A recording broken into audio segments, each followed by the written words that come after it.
just 2 years after Hitler became Chancellor of Germany, and 3 years before his European land grab that led to the signing of the infamous Munich Agreement.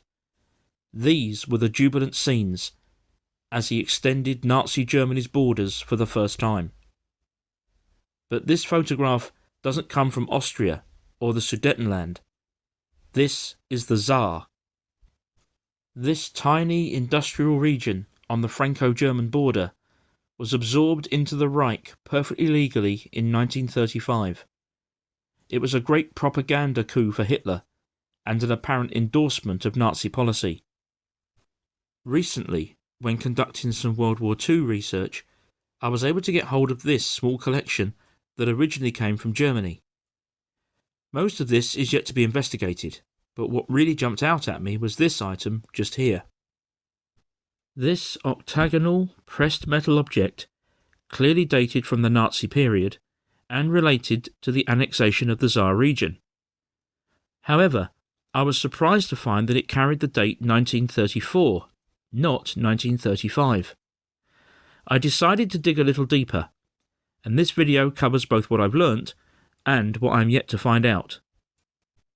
Let's take a brief look at the history of the Saar region, now called Saarland and part of modern-day Germany. On this map of Germany, we can see that the Saar region, again shown in red, borders France, and also its extreme western tip borders Luxembourg. The Saar region was a disputed area for centuries, and it spent many years as part of France. Following World War I and the signing of the Treaty of Versailles in 1919, it was decided that it would become a protectorate under the newly established League of Nations, the forerunner of the present-day United Nations. And so, in 1920, the territory of the Saar Basin was established, with its own flag, as can be seen here, and Franco-British governance.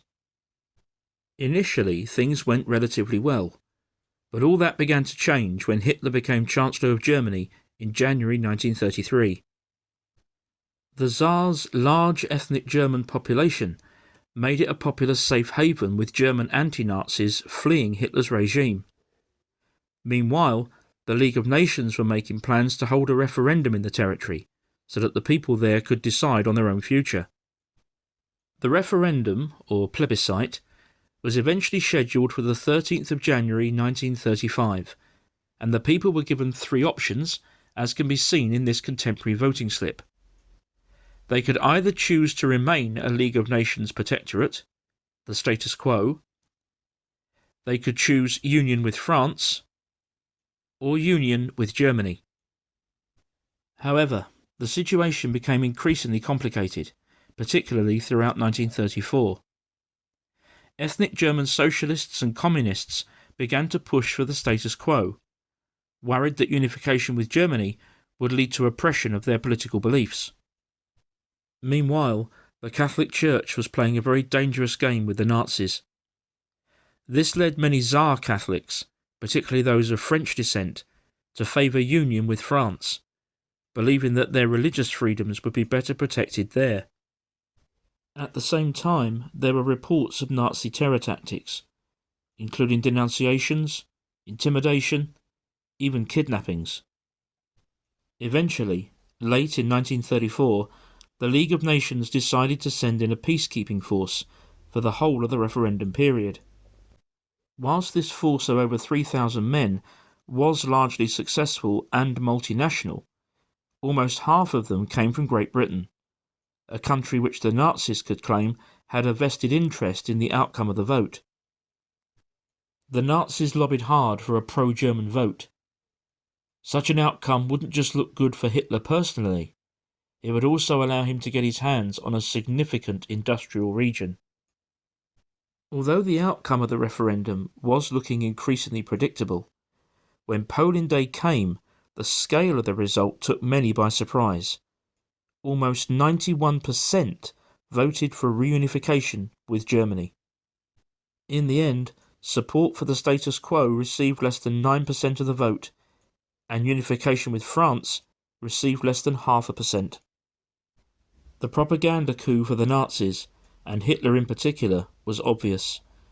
Now he could be seen as the man who was taking apart the Versailles Treaty and reuniting Germans everywhere.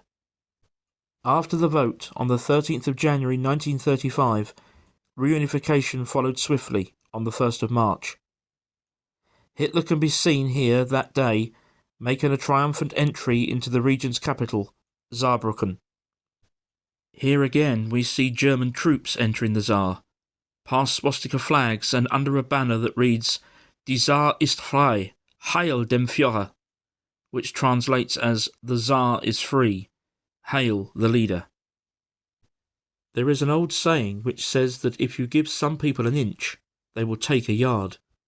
But of course in 1935 it was impossible to see what would happen next. With Hitler's territorial demands growing, and the international community choosing appeasement rather than force, by 1938 the German Reich had swollen to encompass Austria and the Sudetenland, the border region of Czechoslovakia with a large ethnic German population.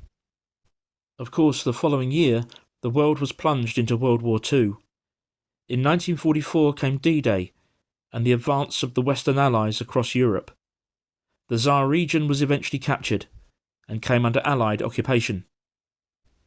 To bring matters up to date, the Saar again became a protectorate in 1947, under French influence. In 1954, the French offered to establish an independent Saarland, but a referendum held the following year rejected this by a 2/3 majority. Following this, the Saar Treaty of 1956 declared that the region should return to what was then West Germany, and this took effect on the 1st of January 1957. It would be Europe's last major international border change until the collapse of communism, with German reunification also taking place in 1990. So, let's return now to the metal object that I showed you earlier, and the mystery of why it would have a 1934 date when the referendum and reunification with Germany took place the following year. If we look at the back of the object, we can see that it's made of thin, pressed metal. In other words, something cheap and easy to mass produce. Also, if we zoom in on this point here, we can see where a metal pin clasp used to be attached. So what we have here is a badge. The object itself is full of symbolism. There's the German imperial eagle, clasping in its claws the Nazi swastika. Below the date, a handshake is taking place. This, no doubt, is meant to symbolise the hand of Germany, freeing the hand of the Tsar. Note the broken chain as the handshake takes place. So, why 1934 and not 1935? Well, we need to remember that the referendum took place very early in 1935, the 13th of January. Therefore, most of the campaigning would have taken place the previous year. So I believe what we have here is a Germany-Saar reunification campaign supporters badge, produced by the Nazis. The wording on the object is also quite telling. Around the edge it says "German is the Tsar," and at the bottom below the handshake it says "The German's honour is loyalty." So there's a lot more research yet to do on this little collection, not least getting this German letter from 1944 translated into English.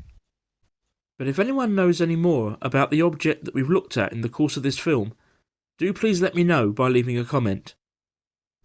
Thank you very much indeed for watching this video, which I hope you've enjoyed. Please remember to like, subscribe and press the notification bell for more. And I'll see you again next time.